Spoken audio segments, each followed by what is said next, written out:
Y bueno, gracias a todos ustedes. Bienvenidos a este momento. Lección número 8.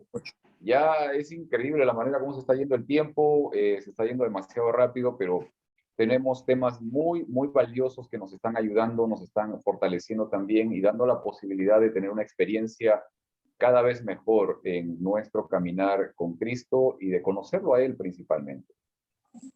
Gracias a todos ustedes quienes están también unidos en este momento a este repaso de la lección. Gracias por tener la disposición, el tiempo también de poder unirse a este momento de estudio. Y para empezar, quiero invitarlos a que podamos orar.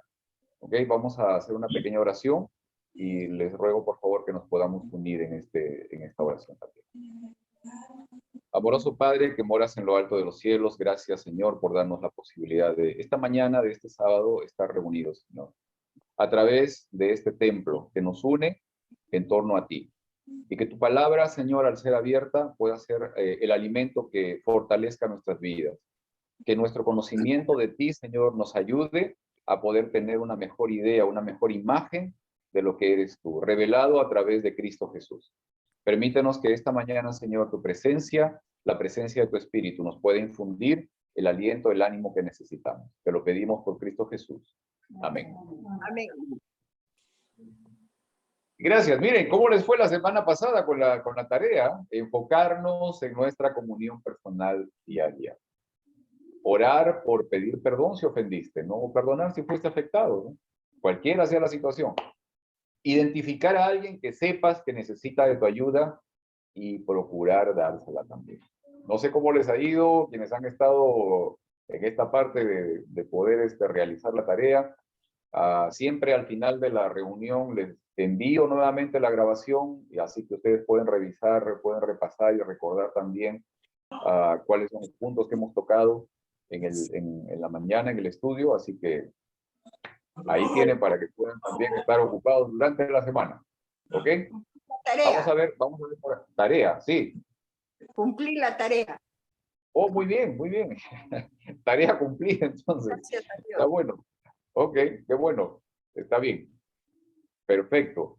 Luego yo creo que vamos a tener que también conversar respecto a la experiencia en sí de cumplir la tarea, ¿no? Porque creo que esa es la parte valiosa también. Así como separamos un momento para compartir testimonios, también yo creo que esta parte va a ser un testimonio, ¿no? El asunto de cumplir la tarea, creo que va a ser algo, el compartir esto, ¿no? Sí, también. Muy bien. Libres para descansar. Escogí un versículo que me pareció muy interesante y que, bueno, todos lo conocemos. Mateo capítulo 11, versículos 28 y 29, dice, vengan a mí los que estén cansados y agobiados, que yo los haré descansar. Amén. Acepten mi enseñanza y aprendan de mí, que soy paciente y humilde. Conmigo encontrarán descanso. Esa es una versión bastante interesante que encontré también de este versículo, que me pareció muy valiosa.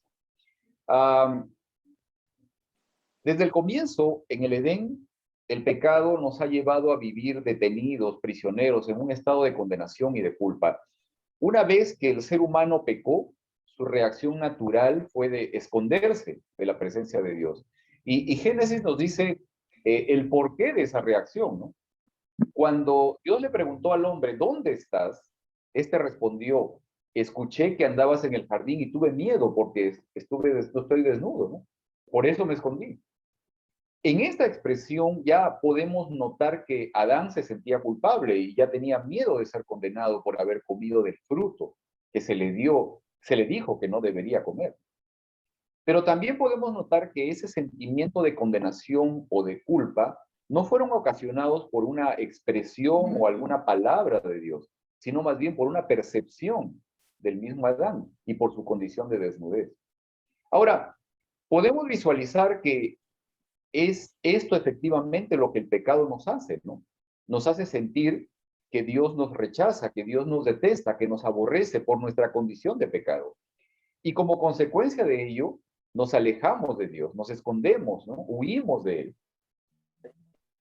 O a agradarle una y otra vez por medio de acciones, ¿no? O sea, tratamos de cubrir nuestra desnudez, ¿no? Con acciones que nada más son obras semejantes a vestiduras de hojas para cubrir nuestra vergüenza. Pero esas vestiduras no pueden quitar de nosotros la culpa de la condenación. Ahora fíjense, Pablo menciona esto, ¿no? En Romanos 5:20, también en una versión un tanto particular. Dice, pero cuanto más aumentó el pecado, aumentó aún más el generoso amor de Dios. Porque en realidad lo único que puede verdaderamente borrar el pecado, el sentimiento de culpa, el sentimiento de condenación que nos hace temerle a Dios y no poder descansar en nuestras vidas en Él, es precisamente la revelación del perfecto amor de Dios, como es manifestado en la vida de Jesús. Primera de Juan, capítulo 4, versículo 18 dice, el amor no sufre del miedo, por el contrario, el amor que es maduro echa fuera el miedo, pues el miedo tiene que ver con el castigo. Así que el que sufre del miedo todavía tiene que madurarse en el tema del amor. Aquí Juan menciona que el verdadero amor echa fuera el temor o el miedo. Esto implica que si no hay miedo, entonces tampoco hay sentimiento de culpabilidad. Ahora, yo les pregunto esto, ¿no? Según lo que acabamos de ver y de las afirmaciones que hacen los apóstoles, ¿qué es lo que en realidad causa esta inmadurez en el tema del verdadero amor? ¿Qué es lo que en realidad causa en nosotros esa sensación de temor, de miedo, de culpabilidad en torno al pecado? A ver,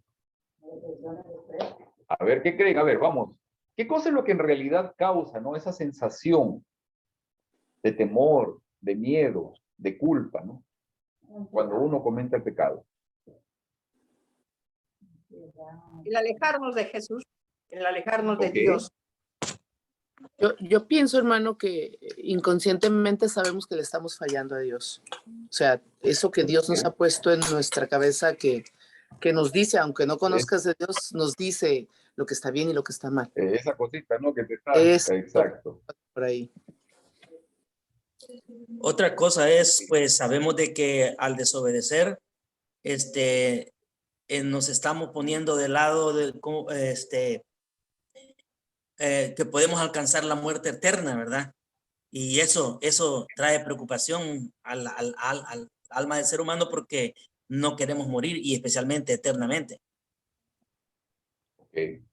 Bueno, pero eso se conoce, eso se siente, o puede, lo que están comentando, en mi opinión, es que se siente cuando nosotros ya tenemos el conocimiento o la comunión con Jesús. Pero cuando no estamos conectados con Él, cuando estamos lejos de Él por completo, que vamos una vez al año a la iglesia o no estamos con Él, entonces, en realidad, todo eso que sentimos es una depresión y pedimos a Dios, pero lejanos, y ahí es cuando nosotros decimos, no me escucha porque no estoy cerca de Él. Okay. Bueno, es mi opinión. Sí. Miren, acá Elvira menciona algo interesante, ¿no? Y es el tema del conocimiento, o sea, ¿cuánto realmente estamos conociendo a Dios? Y esa parte es importante, o sea, el hecho de no conocer, de no fijar nuestra vista, nuestra atención en el carácter de Dios es algo que nos lleva a tener un concepto distinto, un concepto diferente del verdadero carácter de Dios. Ahora, ¿por qué crees que Jesús nos invita a encontrar descanso en Él? Porque Él es el descanso. Sí.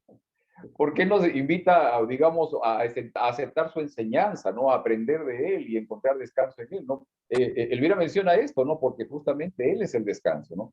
Porque lo fundamental en la experiencia de poder llegar a descansar nuestras vidas en Cristo se sustenta en el conocimiento de Dios, en el conocimiento de su carácter, ¿no? Revelado perfectamente por medio de Jesucristo. Cuando habla del descanso, habla de llegar a sentarse o de acostarse en una cama, o ¿qué significa esa palabra cuando dice usted descanso en Jesús?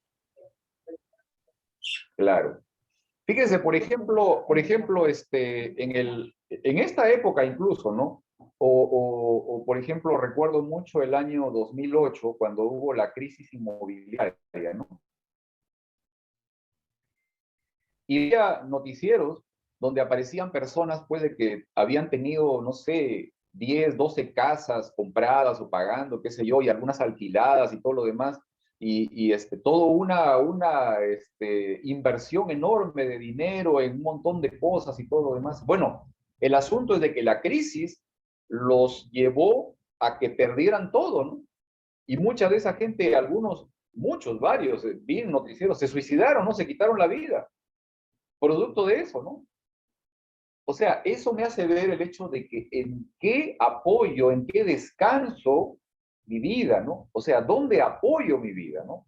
¿En qué sustento yo coloco, deposito justamente mi vida, ¿no? ¿En dónde me apoyo? Entonces, hay gente que se apoya pues en lo material, obviamente, hay gente que se apoya en algunas cosas, pero el Señor nos invita a apoyarnos en Él, porque fíjense, las circunstancias, las situaciones pueden variar de un momento a otro, pueden cambiar. Las personas, las amistades se pueden ir, los amigos, la salud personal se puede ir, ¿no? O sea, me puedo quedar como el inválido, como el paralítico que vamos a ver hoy día, ¿no? Me puedo quedar inválido, o sea, me puedo quedar paralítico, ¿no? Incapaz. Pero hay una cosa que nunca cambia, ¿no? Y es el hecho de si deposito mi vida en Dios, ¿no? En Cristo Jesús. O sea, Él no va a cambiar. En Él mi vida está segura. Ahora, una cosa que también estaba pensando esta semana, ¿no? ¿Qué riesgos hay cuando predicamos o presentamos algo diferente a lo que significa el amor de Dios? ¿Qué pasa cuando en nuestras iglesias o qué pasa con nuestros amigos o conocidos cuando les presentamos a un Dios que es contrario a dar amor por sus criaturas? ¿Qué piensan? Es como el testimonio que das como personal, es como si yo vengo a usted y le doy la palabra, pero mis acciones son diferentes. Claro, sí. Ok. ¿Qué Yo pasa pienso, cuando nuestra iglesia no predica y no vive el amor? ¿Qué dice hermano Manuel? A ver. yo pienso que Está perdida. ese tema, hermano, no lo entendemos plenamente todavía. Yo pienso que malentendemos hablo en la iglesia adventista, ¿verdad? A las que yo he asistido. Malentendemos lo que es el amor de Dios. Pensamos que es un sentimiento.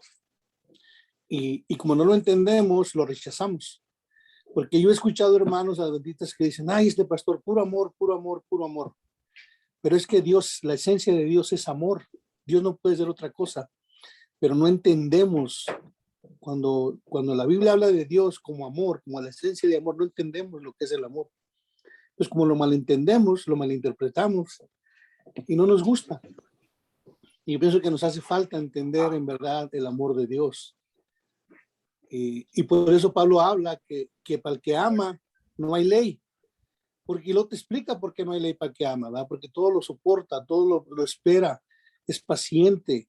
O sea, y si tú haces eso, pues no aplica la ley. Y esa es la parte que yo pienso que no entendemos bien en la iglesia adventista. Y luego he mirado a iglesias pentecostales que exageran en esa parte y convierten el amor en un sentimiento en vez de un principio. Entonces, ¿verdad? Yo pienso que ese tema del amor se debería de predicar y explicar de una manera consciente para que los hermanos lo podamos entender mejor y entendamos lo que es el amor y no lo confundamos con un sentimiento, ¿no? Esa es mi opinión. Pero... Perfecto, muchas gracias. Sí, perfecto, hermano Manuel. Mire, esto me lleva justamente a enfocarme tal vez en la parte, digamos, en la otra parte, ¿no? Y es el hecho de que cuando no depositamos nuestras vidas en el Señor, entramos o podemos entrar fácilmente en condiciones que nos afectan, ¿no? Que nos alteran, que atentan contra nuestra vida en general, ¿no? Y mire, esta mañana, justamente, gracias, Damaris, por estar con nosotros. Yo la invité bueno, por medio de mi hermana, de Yanina, invité a doctora Damaris, ¿verdad? Y gracias, ella está en la Universidad Peruana Unión, en Lima, Perú. Y hay algunas cosas que nos gustaría tal vez recibir de ella, de su experiencia, de su conocimiento, respecto a lo que significa la depresión en las personas, o sea, ¿qué es en sí la depresión, no? Como le había comentado en el texto, tal vez llegar al punto incluso de cómo poder identificar, ¿no? Porque muchas veces es lo que he escuchado también o lo que veo, incluso dentro de la iglesia, por el mismo hecho de poder de estar expuestos a la palabra, al conocimiento, a una forma de vida, algunas veces encontramos más fácilmente cierto sentido de culpabilidad o de remordimiento incluso en nuestras vidas que nos puede llevar, que puede generar algún tipo de sensación o de condición patológica como esta, Wow. de la depresión. Pero Qué buena vamos a decisión. darle el tiempo a la doctora Damaris, por favor. Gracias por estar con nosotros. Muy buena decisión, muy buena decisión. Venga, venga. Vamos. Gracias, hermano Pedro. Feliz sábado a todos, queridos hermanos. Estoy conociéndolos, identificándoles. Reciban un cálido saludo, literalmente. Estoy trabajando en la Universidad Peruana Unión, pero no en Lima, hermano Pedro. Ahora estamos en Tarapoto, en el campus que tiene la UPU, pero en Tarapoto. Así que estamos en la selva peruana. Más o menos 33 grados de temperatura, a un calor muy rico, así que les mandamos mucho calor y me alegra ver a la hermana Ida y a su esposo. Hermana, qué alegría poder saludarle. Bueno, la hermana la conocemos tanto tiempo. La alegría es mía, hermanita Dama.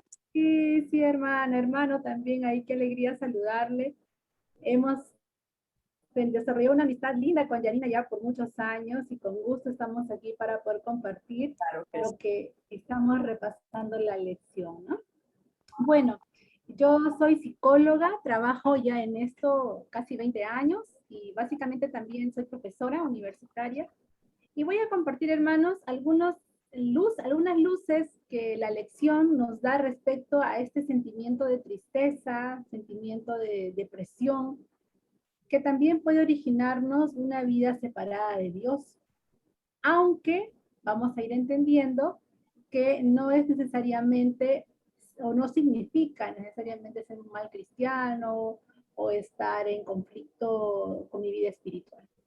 Bien, todos sabemos que las personas tenemos esta parte emocional dada por Dios, ¿sí? Y las emociones, este lado sensible con el que fuimos creados, no son una desventaja para el ser humano. Más bien, gracias a las emociones podemos disfrutar lo que está alrededor de nosotros, podemos reír, podemos admirar la naturaleza, podemos disfrutar un postre, podemos gozar con la familia, disfrutar de un paseo sabático, unas vacaciones. La alegría, el gozo, el placer, son emociones agradables y que nos hacen bien. Pero hay otras emociones que por ahí a veces las interpretamos o pensamos que son malas. Por ejemplo, el miedo, ¿sí? O en este caso la tristeza. Pero en realidad las emociones nos protegen y las emociones nos ayudan a enfrentar el mundo en el que vivimos. Por ejemplo, si no hubiera miedo, no nos apartaríamos de aquellas cosas que pueden afectar nuestra vida y nuestra integridad física. El miedo nos permite alejarnos de las amenazas y poder mantener nuestra integridad. ¿Y qué pasa con la tristeza? ¿Cuál es la función de la tristeza? ¿Hasta qué punto es positiva y cuándo ya se vuelve negativa? La tristeza nos permite reaccionar ante aquellas cosas, eventos, personas, experiencias que nos duelen, que nos perturban, que nos afligen. Ninguno está libre, por ejemplo, de enfermedad. Ninguno está libre de que alguien cercano fallezca. Ninguno de nosotros está libre de algún accidente o de perder el trabajo o de perder alguna cosa importante en nuestros negocios. Esto es parte de nuestra vida mientras estemos en la tierra. Van a haber desafíos, van a haber penas. Y la tristeza es una forma de reaccionar y de acomodar nuestro sistema, nuestra mente, nuestro corazón a esas experiencias. A través de la tristeza exteriorizamos esas impresiones, ese impacto, y podemos recuperar nuevamente el equilibrio. Si no tuviéramos esa salida, ese tubo de escape de esta emoción, acumularíamos esa pena, acumularíamos ese temor, esa inquietud, y afectaríamos nuestra salud mental y luego también nuestro cuerpo, porque mente y cuerpo están muy estrechamente vinculados. Entonces, estas emociones que por ahí no son tan agradables, también son importantes para nuestra salud. Pero, ¿qué pasa cuando esa tristeza se queda mucho tiempo conmigo? ¿Qué pasa cuando esa emoción se instala en mis pensamientos, se instala en mi día a día y empieza a afectar mi relación con las personas que amo? Ahí sí estamos hablando de una dificultad. La tristeza, la pena, la sentimos todos y es pasajera, porque es una emoción que viene y luego que cumple su función, se va. Sin embargo, queridos hermanos, hay veces en que la tristeza se queda y se convierte en un problema mayor llamado depresión. ¿Y qué es la depresión? La depresión ya es un trastorno, ya estamos hablando de un problema mayor, ¿sí? Que tiene que ver con un sentido de vacío, de sentirme solo, de que no puedo. Miramos al futuro con falta de esperanza, miramos alrededor y sentimos que no encajamos, miramos a nuestro pasado y decimos, uy, qué triste ha sido mi vida. Y nos sentimos apesadumbrados, nos sentimos aplastados. Algunos le denominan como una nube negra, dicen, ¿no? Como una sombra. Yo siento que cargo algo pesado sobre mis hombros y son formas de sentir esta depresión. Algunas cosas para darnos cuenta de que estamos deprimidos, ¿sí? De paso, la depresión puede afectar a los niños, a los adolescentes y también a las personas mayores. Ninguno está libre. Y tampoco hay una discriminación de profesión ni de religión. Cualquier persona puede ser afectada por la depresión. Algunos síntomas para darnos cuenta. En primer lugar, alteración en el sueño. O tenemos mucho sueño, quiero dormir todo el día, o se me va el sueño. Tengo dificultades para dormir. Alteración en el apetito, mucha hambre, o también se me quitan las ganas de comer y tengo problemas digestivos. Dificultad para concentrarnos, para hacer nuestras actividades. Y también dejamos de disfrutar de aquellas cosas que antes nos gustaban y nos motivaban. Ahora ya las vemos como insípidas, como que ya no nos gusta hacer lo que antes sí nos gustaba y nos movía a la acción. La persona deprimida también tiende a retraerse de las reuniones, de las fiestas, donde hay gente, ¿no? Evita estas circunstancias. Y como les decía, hay un fuerte sentimiento de desesperanza y de abandono. Tal vez ustedes estén diciendo, sí, yo pasé eso, yo he tenido eso que está diciendo la hermana, o tengo a mi familiar con esas características. ¿Qué podemos hacer? Primero, recordar, queridos hermanos, que ningún cristiano está libre de esta situación. Todos somos humanos, todos tenemos una mente y dentro de nuestra cabeza hay un cerebro que funciona con neuronas, que funciona con sustancias químicas y que cuando algo nos afecta, cuando algo nos duele, cuando algo rompe nuestro corazón, ese cerebro también se puede alterar, porque somos de carne y hueso. Y ese desbalance bioquímico, ese desbalance de sentimientos, ese impacto puede llevarme a la tristeza. Y si no recibo ayuda y si no pienso de manera diferente y cambio las cosas a mi alrededor, puedo caer en la depresión, ¿sí? Todos nosotros en algún momento podríamos pasar por la depresión. Es uno de los problemas más expandidos sobre la faz de la Tierra. ¿Sí?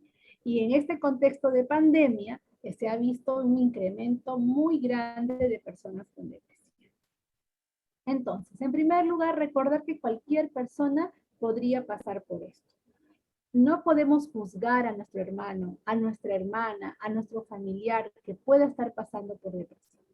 En segundo lugar, tenemos que ayudarle, tenemos que brindar nuestra amistad sincera e incondicional. Hermano, hermana, aquí tienes a alguien que está para escucharte. ¿En qué te puedo ayudar? ¿De qué manera puedo yo aliviar este sufrimiento que tú estás teniendo? Queridos hermanos, muchas veces nosotros decimos, voy a orar por ti, y eso está bien, pero ¿qué más puedes hacer? ¿Qué más, más allá de orar? ¿Compartir algo? ¿Ayudar a cuidar los niños? ¿Ayudarle a conseguir alguna cosa que necesita? ¿Brindar tu oído para escuchar y que esa persona se pueda descargar? Siempre hay algo más que podemos hacer, además de orar. ¿De acuerdo? Y también, en tercer lugar, invitar a esta persona que pueda encontrar ayuda profesional. La depresión, queridos hermanos, no es simplemente un desgano, es todo el sistema motivacional que está desenchufado, ¿no? Y necesitamos ayuda profesional. El psicólogo, el psiquiatra, el consejero va a orientarnos para cambiar esas ideas que nos están generando tristeza, para modificar nuestros comportamientos y salir de ese hueco y ponernos nuevamente en acción. La Biblia, la palabra de Dios, el manual del ser humano, está llena de consejos para evitar la tristeza, para enfrentar esos momentos difíciles y evitar que también y prevenir que nuestra mente haga cortocircuito cuando enfrentamos la tristeza, el abandono y la desesperación.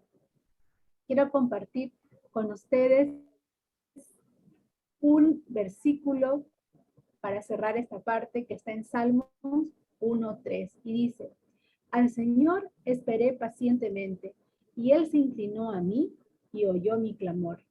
Me sacó del hoyo, de la destrucción, del lodo cenagoso, asentó mis pies sobre una roca y afirmó mis pasos.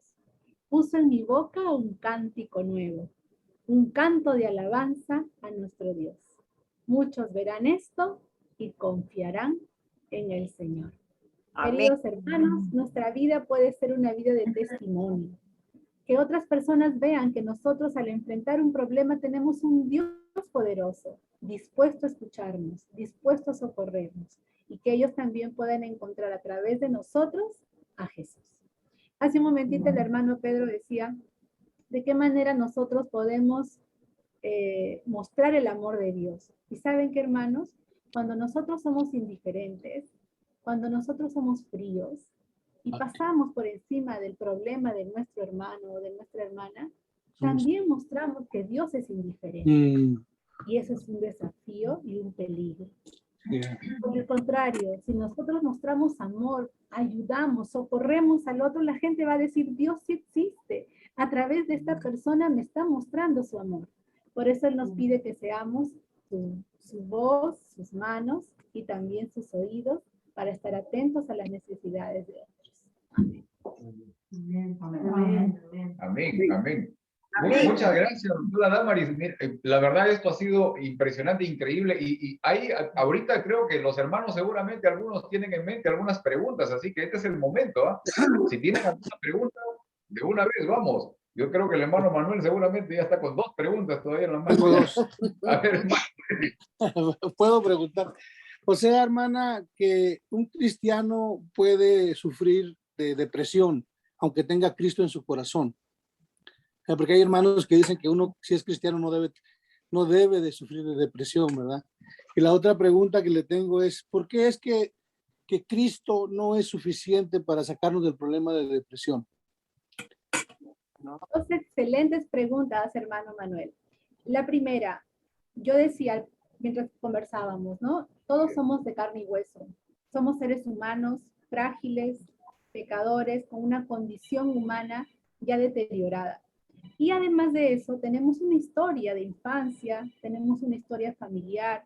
Tal vez alguno aquí, o las personas que conocemos, ha pasado sufrimiento, abuso, violencia, descuido, y todo eso va afectando nuestra mente, va afectando nuestra fortaleza. Así que algunos somos más frágiles que otros. algunos adolescentes, por ejemplo, que han pasado por situaciones muy penosas, frente a otra crisis que viene más adelante, se desequilibran, se desestabilizan y desarrollan depresión. Y eso no tiene, como decíamos, protección por tener más edad, o por ser varón, o por ser mujer, o por ser cristiano o no. Es nuestra naturaleza humana que se ve afectada por las crisis que pasamos. En segundo lugar, ¿por qué Cristo no es suficiente? Yo creo que Cristo es el poder de Dios, es incomparable, es un poder superior que obra a través de los profesionales de la salud. ¿Sí? Si nosotros tenemos, por ejemplo, una herida que tenemos que curar, una herida en el brazo con infección, ¿yo puedo orar por el restablecimiento de mi brazo? Por supuesto que sí, pero también debo ir a alguien que conozca algunas técnicas de limpieza, que me pueda poner una crema, que me pueda limpiar esa herida, tal vez suturarla, porque esa herida necesita ser curada. Igualmente, los psicólogos, los médicos, psiquiatras, los especialistas en salud mental tienen herramientas que nos ayudan a limpiar esa herida, que nos ayudan a ponerle la crema adecuada, ¿no? A hacer la postura que mi mente y mis pensamientos necesitan. Por eso vamos a un especialista, ¿no? Porque además del poder de Dios, estas personas pueden ayudarnos con ciertas preguntas, con ciertas tareas, con ciertas conversaciones, a sacar eso que me perturba en mi corazón, a ordenar mi mente, a ordenar mis sentimientos para seguir adelante. Amén. Qué buena explicación, hermana. Muchas gracias. Muchas gracias, muchas gracias. Yo creo que de todas maneras, en unos minutos más, vamos nuevamente a recurrir a la doctora para poder también tener un poco de idea respecto a esto. La pregunta que hizo el hermano Manuel con el asunto de cómo es que los cristianos, o sea, y a veces incluso buenos cristianos, podemos entrar en depresión. Creo que la experiencia de Elías es una de ellas en las que podemos ver algunas cosas ahí que puedan interesarnos o pueden ayudarnos mucho.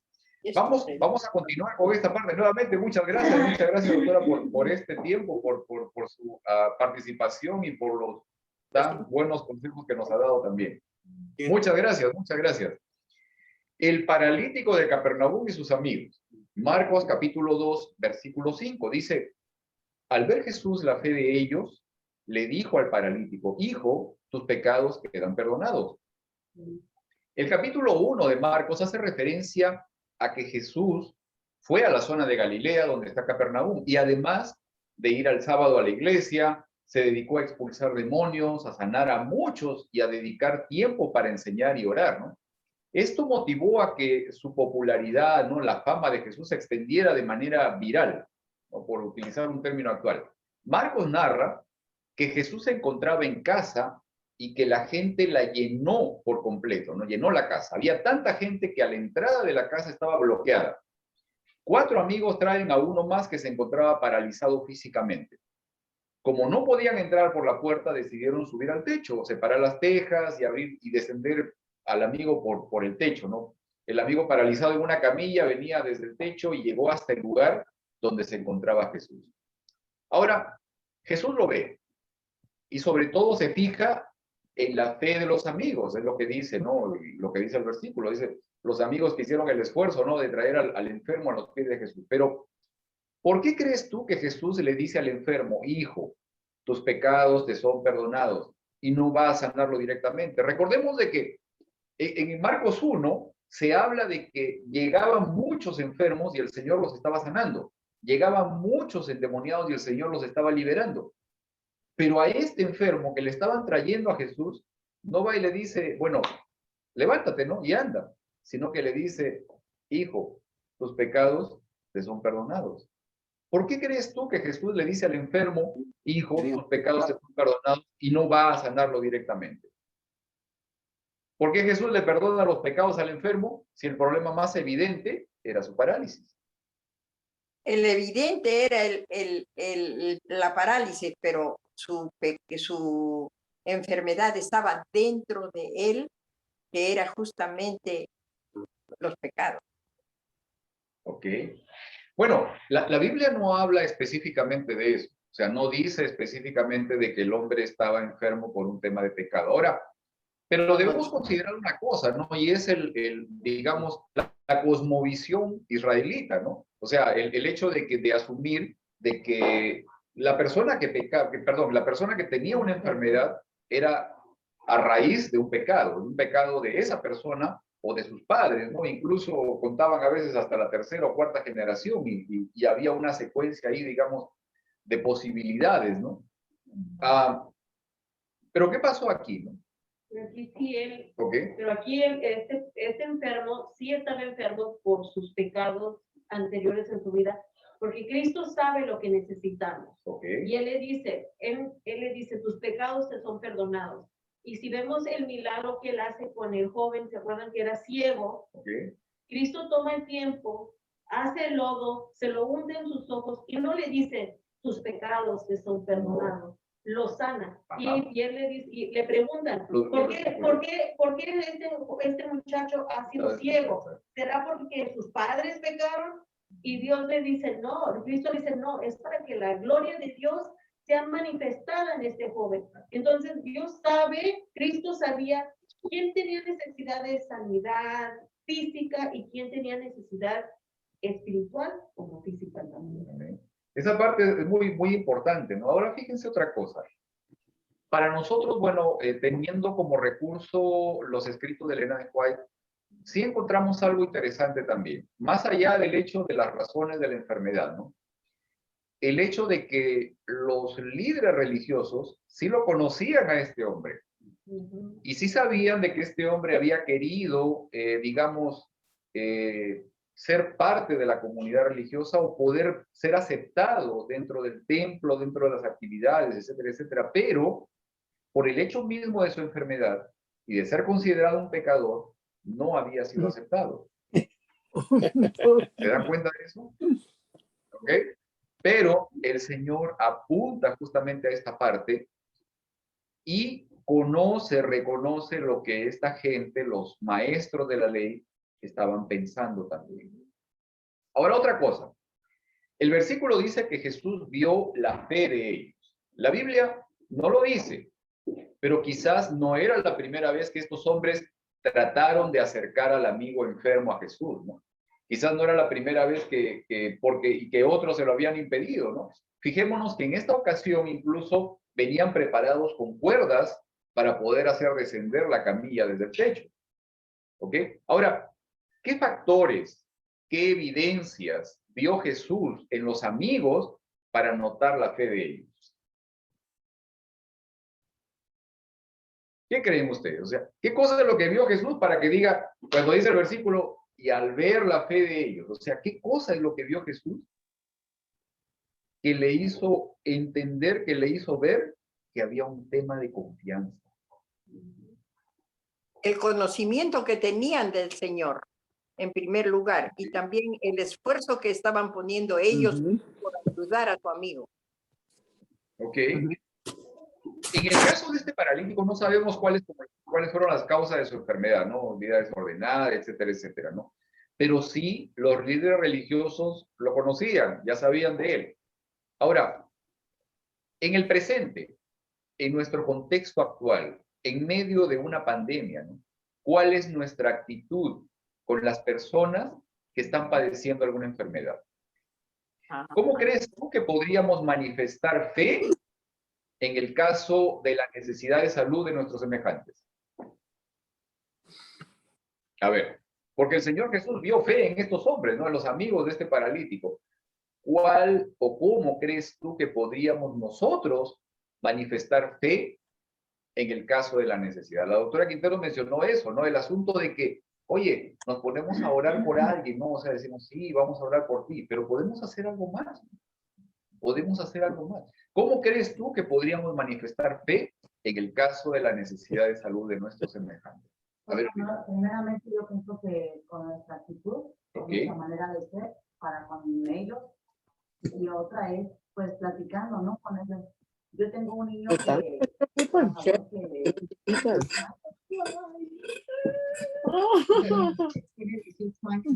Buenos días, María.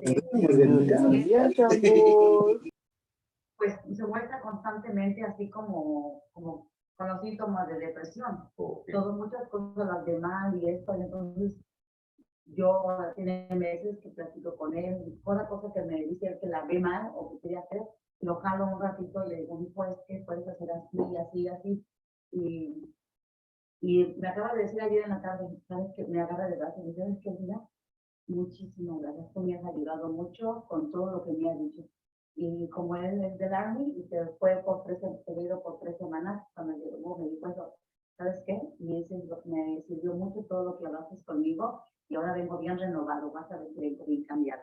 Y qué bueno, y me gusta que gente, pues gracias a Dios puedo ayudarlo porque así yo pasé por unas situaciones muy, muy malas. Y sí es verdad que uno necesita la ayuda psicológica, pastillas, que gracias a Dios una las quise tomar.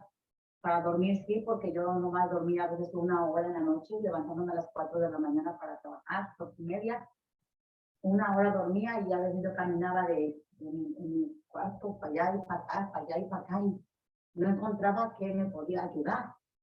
Una vez me puse atrás de la puerta y me hinqué y ahí pedí a Dios que era el único. Y hay una alabanza que yo escucho siempre y cuando yo lo escucho, esa emoción se me viene tan adentro porque yo creo que con esa me identifico completamente, ¿no?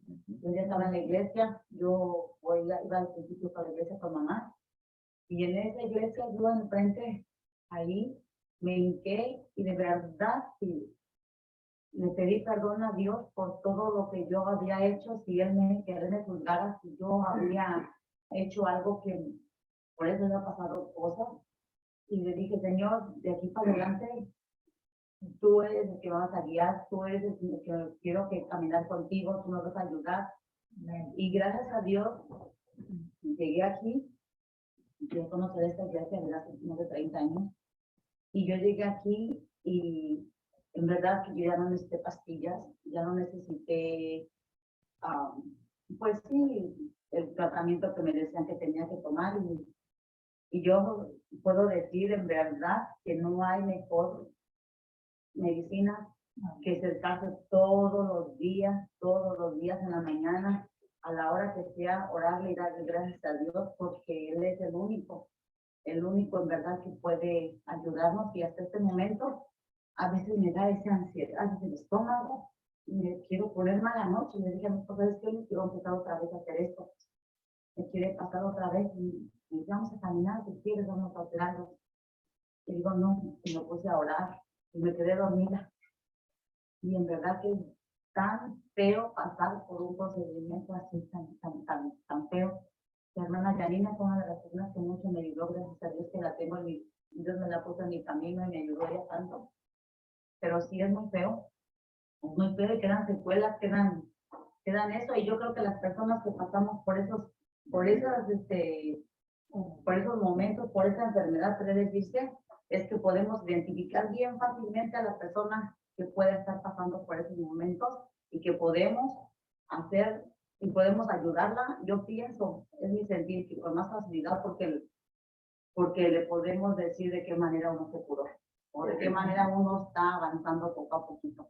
Ok, esta parte se me hace muy, muy interesante también porque, por ejemplo, Elvira está mencionando algo, ¿no? El tema de la ayuda, ¿no? Y de encontrar ayuda también. Ahora, esto me hace ver algo interesante por el hecho de que nosotros, como cristianos, tenemos una perspectiva, una cosmovisión particular, ¿no? Y a esto va una pregunta para ustedes. ¿Por qué crees tú que la seguridad de que Dios nos ama es la mejor manera de lidiar con las dificultades, el dolor, la enfermedad y aún con la muerte? ¿Por qué crees tú que la seguridad de que Dios es amor es la mejor manera de siempre regocijarnos y dar gracias a Dios? O, por ejemplo, ¿por qué crees tú que tiene tanto valor el hecho de mostrar, de dar a conocer a un Dios de amor a través de nuestras acciones? Como mencionaba hace un momento, Elvira, también el asunto de poder ayudar a otros y de que otros también, por nuestra propia experiencia, puedan encontrar alivio a sus dificultades. Eso nos da gozo, ¿no? Exacto. Una parte, nos da gozo el poder ayudar a alguien. de lo que uno padeció y yo me alegro, yo me siento bien por la persona primero y por mí también siento dentro que Dios me da la oportunidad de poder ayudar a alguien que lo necesita. Amén. Amén. Amén. ¿Estamos bien hasta acá? ¿Sí? Miren, vamos a avanzar con esto y llegamos al punto, a la otra experiencia que tenemos en la lección. Elías y su necesidad de descanso en Dios. Primera de Reyes, capítulo 19, versículo 4, dice, y él se fue por el desierto un día de camino y vino y se sentó debajo de un enebro. Y deseando morirse, dijo, basta ya, oh Jehová, quítame la vida, pues no soy yo mejor que mis padres. ¿Qué pasó aquí, no? La experiencia de Elías, y digamos, cuando uno ve su vida, es muy, ¿cómo decirlo? ¿No? Como un sube y baja, ¿no? Es constantemente una oleada de situaciones, ¿no? Y es muy interesante porque, al parecer, miren, este hombre campeón de la fe pasa por momentos, ¿no? Por etapas, de estar en una firme condición de confianza en Dios, llega a manifestar miedo ante la amenaza y una severa depresión pidiendo la muerte. Ahora, ¿qué es lo que pasa aquí? ¿Cómo llegamos a nosotros, así como el profeta, a pasar de un extremo a otro en nuestra confianza en Dios? A ver, ¿qué piensan? ¿Cómo es que llegamos nosotros a pasar de esta situación? Como mencionaba la doctora Quinteros hace un momento, ¿no? O sea, el hecho de ser cristianos obviamente no nos hace, digamos, exceptos, no nos escuda totalmente en la posibilidad, porque somos humanos, ¿no? Es nuestra naturaleza.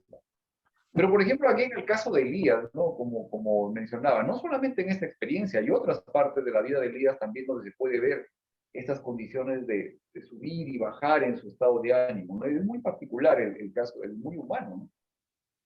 ¿Qué piensan que pasa aquí? ¿Será que tal vez nuestra confianza en Dios sencillamente no nos libera de toda esta posibilidad? Otra cosa. Bueno, yo te pudiera... A ver, yo te pudiera decir una experiencia mía, o sea, como 10 años ya conociendo de Dios, pasé por muchas dificultades y me sentía deprimido, me sentía triste, pero, o sea, no me quería morir, pero dentro de toda esa situación yo sabía que había un Dios todopoderoso. O sea, yo no dudaba de Dios, sino que me sentía que no sabía cómo iba a salir de ese agujero, ¿no? Y de repente cuando Dios te presenta la salida es lo más impresionante, ¿no? Te quedas con la boca abierta. Pero yo pienso que es muy humano, ¿no? Es muy humano cuando atraviesas ciertas dificultades, cuando se te muere alguien, o haces una inversión económica grande y fracasa. Todo eso te lleva a ciertas situaciones que entras en un tipo de tristeza, ¿no? Y luego empiezas a analizar y empiezas a preguntarle a Dios qué hice mal y por eso es que empiezas, yo nunca dudé de Dios, siempre supe que Él era Dios y que ahí estaba, pero sí me daba tristeza de ver de lo tonto que había sido, ¿no? Tú miras a Pablo, por ejemplo, Pablo, pudieras decir el tremendo predicador, cuando le manda a decir a su amigo, tráeme mi capa, ¿no? Todos me han abandonado excepto Dios. O sea, está triste Pablo, está deprimido. Elías acaba de hacer un gran evento, y sale corriendo porque la reina lo manda a amenazar. Le dio miedo, es un ser humano. ¿Y qué no dice Dios que Elías era como un ser humano, con emociones como un ser humano? Pues ahí miras, y Jesús dijo, el que persevere hasta el fin. O sea, el que tú seas salvo ahora o el que hayas aceptado la sangre de Jesús no te garantiza que no vayas a caer. Por eso Jesús te dijo, el que sea salvo, el que persevere hasta el fin, ese va a ser salvo. O sea, si te caes, levántate y sigue empujando, porque, o sea, no hay otra forma. Jesús sigue siendo Jesús, él sigue siendo rey y sigue siendo Dios. El que tengas un tropezón, pues bueno, es parte de estar en este mundo, pero eso no te va a dejar ahí en el piso. Levántate y empuja. Ahora, algo que digamos se me hace muy, muy importante que podamos, por lo menos, tenerlo presente. ¿Cómo es de que mi condición, digamos, mi condición emocional puede afectar mi vida espiritual? ¿Cómo puede En todo. afectar nuestra condición emocional, nuestra vida espiritual o incluso nuestra relación con Dios? En todo, porque no Ah, tienes ganas de hacer nada. O sea, te bajan las ganas de orar, las ganas de leer la Biblia, las ganas de predicar el Evangelio, no te dan ganas de nada. Eso es ahí donde entra el que lo vas a hacer de todas maneras, aunque no tengas ganas. Aunque no tengas ganas de orar, de todas maneras oras y le agradeces que estás atravesando por esas dificultades que tú mismo te provocaste, ¿verdad? Y le oras y le agradeces y sigues avanzando y esperando que te presente la salida de algo, del agujero donde tú te metiste. Hermano, a ver, ¿permite? sí, dele, hermana, a ver. Sí, en el libro Mente, Carácter y Personalidad, Elena White explica ampliamente el tema de las emociones, ¿no? Y ella dice que los cristianos, los hijos de Dios, tenemos que aprender a controlar nuestras emociones. Que una persona que se deja llevar por ellas es como una ciudad sin murallas. Hoy diríamos como un país sin fronteras, sin ejército, ¿no? Susceptible de cualquier cosa y de cometer muchos errores. Las emociones son naturales, son parte de nuestra condición humana, pero no significa que haya, como soy humano, como soy carnal, ¿no? Entonces que vengan las emociones y que hagan su fiesta en mi vida, ¿no? No, tenemos que aprender a ejercer dominio propio, carácter, para controlar esa ira, para controlar ese enojo, para controlar esa alegría y no se desborde, incluso mi tristeza, y llevarla al Señor, porque cuando estoy triste o cuando estoy enojado, no es que Dios se aparta de mí. Yo le puedo contar esa emoción, yo le puedo decir, Señor, estoy sintiendo esto, estoy pensando esto, tengo esta idea. Y cuando yo estoy enojado o triste, Dios no se aparta de mí, Él sigue a mi lado, esperando que yo atraviese con Él, de su mano, y solucione ese episodio, ¿no? Una de las características de las emociones es que son muy intensas, pero también tienen su duración, no son eternas. No voy a estar todo el día, todo el año enojado, ¿no? Viene y se va. Y mientras atravieso esta emoción, yo tengo que ser muy sabio para controlar la emoción, para resolverla y, por supuesto, ponerla y rendir mi carácter a los pies de Jesús para que Él me ayude a salir de esta situación. Amén, amén. Amén. Muchas gracias, muchas gracias. Miren, es muy interesante fijarnos que es cierto, ¿no? En el Monte Carmelo, Elías vio la manifestación sobrenatural del poder de Dios, el fuego que cae del cielo, el sacrificio que es consumido por las llamas. El mismo Elías fue el intermediario de todos estos eventos, ¿no? Pidió que llueva nuevamente después de más de 3 años de sequía y llovió. Pero hay dos cosas que aparecen aquí. Una es la respuesta y milagro que ocurre con el pueblo. Ellos, luego de presenciar el milagro de Dios, también se convierten en un milagro y que reconocen clamando, el Señor es Dios. La otra cosa que aparece aquí es la reacción de Elías con los profetas de Baal y de Aserá. ¿Sí? Va y mata a más de 800 fulanos, ¿no?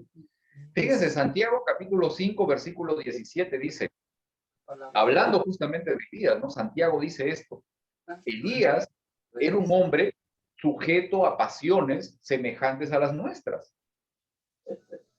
Otra versión dice esto, ¿no? Elías fue un ser humano como cualquiera de nosotros. Ahora, yo les pregunto esto, ¿creen ustedes que habrá sido la voluntad de Dios que Elías matara a estas más de 800 personas?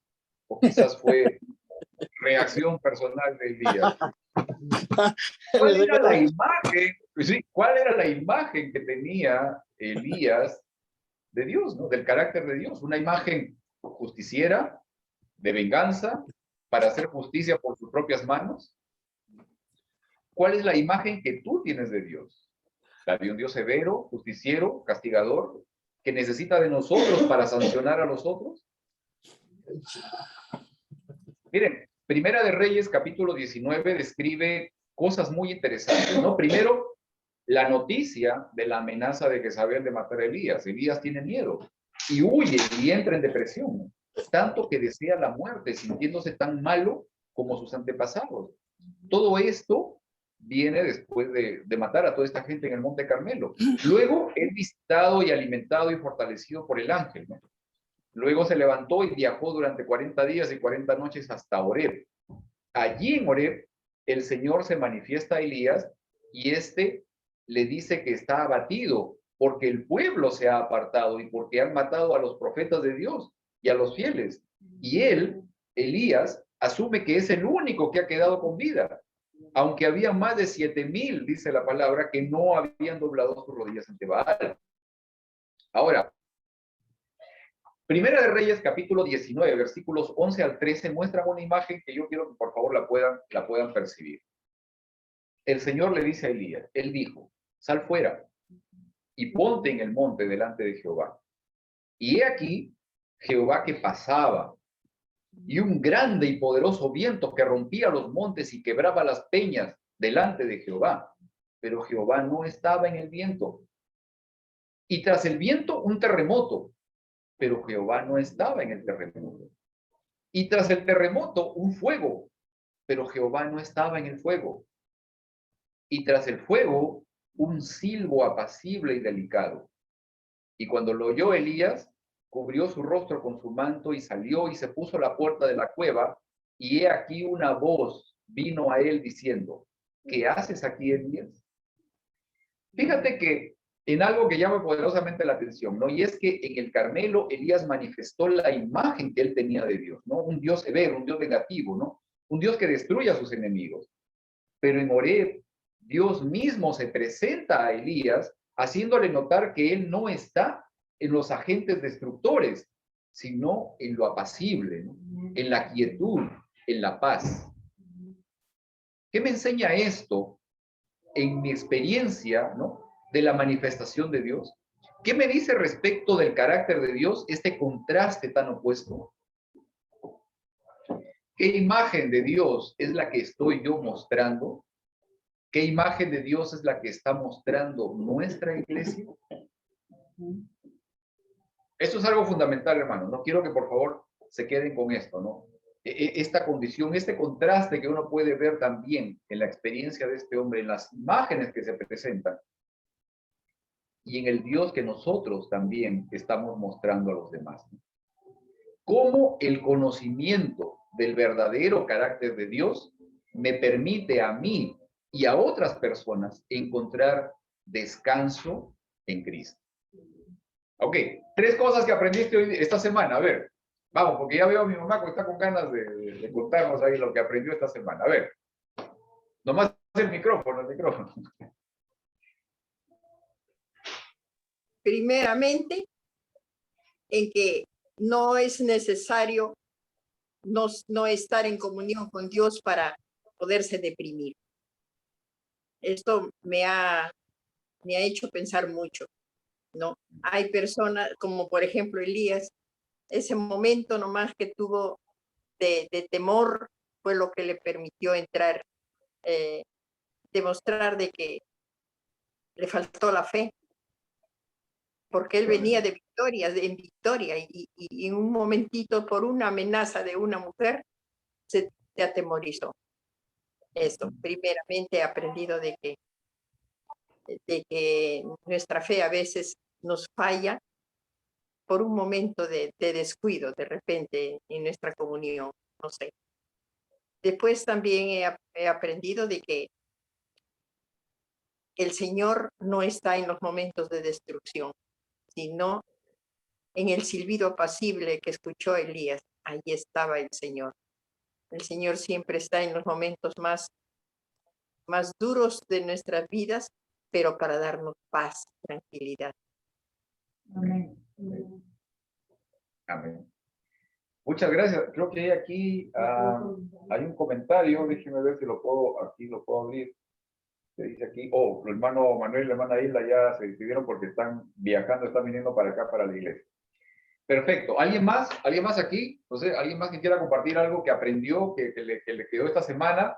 Y gracias, Darío, también por estar con nosotros esta mañana. Yo sé que están ahí en otras actividades con la iglesia y eso, pero nuevamente muchas gracias. Tarea para esta semana. Tarea para la semana. Dedicar tiempo en nuestra comunión personal.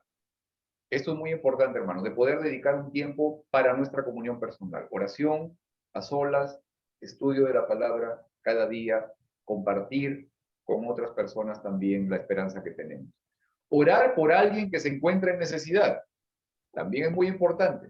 Siempre hay necesidades. Agarren ustedes y hagan su lista de personas, ¿no? Y puedan ahí poner las personas por las cuales están orando. Y número 3, no solo quedarnos en la oración, hacer algo por una persona que pensamos se encuentra en necesidad. Vayamos un poco más allá, ¿no? Desde, como les dije antes, de mandarle un mensaje de texto, un saludo, poder llamarlos, poder visitarlos, poder saber cómo están, poder encontrar alguna situación que les pueda ayudar a ellos también, alguna condición, alguna cosa que les pueda ayudar en su necesidad. Muy bien, quiero hacerte recordar que este repaso de la lección es una oportunidad para aprender y a conocer más a Jesucristo y a su Padre quien lo envió a este mundo. También, para aquellos que nos ven a través de esta transmisión, si aún no estás participando de alguna clase de escuela sabática, por favor no dudes en enviarnos un mensaje, contactarnos para pedir información y gustosamente te vamos a dirigir para que seas parte de una de nuestras clases. Podemos invitar a nuestros amigos y familiares a participar de este estudio y sintámonos libres de poder compartir nuestras opiniones, experiencias y preguntas. También quiero hacerles recordar que luego les enviaré a los miembros de esta clase el link para que puedan ver el repaso de hoy en mi canal de YouTube. Y no olviden suscribirse y hacerle like y compartirlo con sus amigos y familiares. Vamos a prender nuestras cámaras para podernos despedir, no solamente en el momento también, sino de todos aquellos que nos están viendo a través de esta transmisión y aquellos que nos verán también a través de las redes sociales. Y muchas gracias por estar con nosotros. Gracias, doctora Quintero, muchas gracias por su aporte, por su valiosa experiencia y conocimiento. Ha sido de mucha ayuda. Aquí los hermanos también están muy agradecidos con usted por esta mañana, por esta experiencia y sus palabras. Sí, Amén. gracias, mami, papi, también. Sí, muchas gracias. Muchas gracias.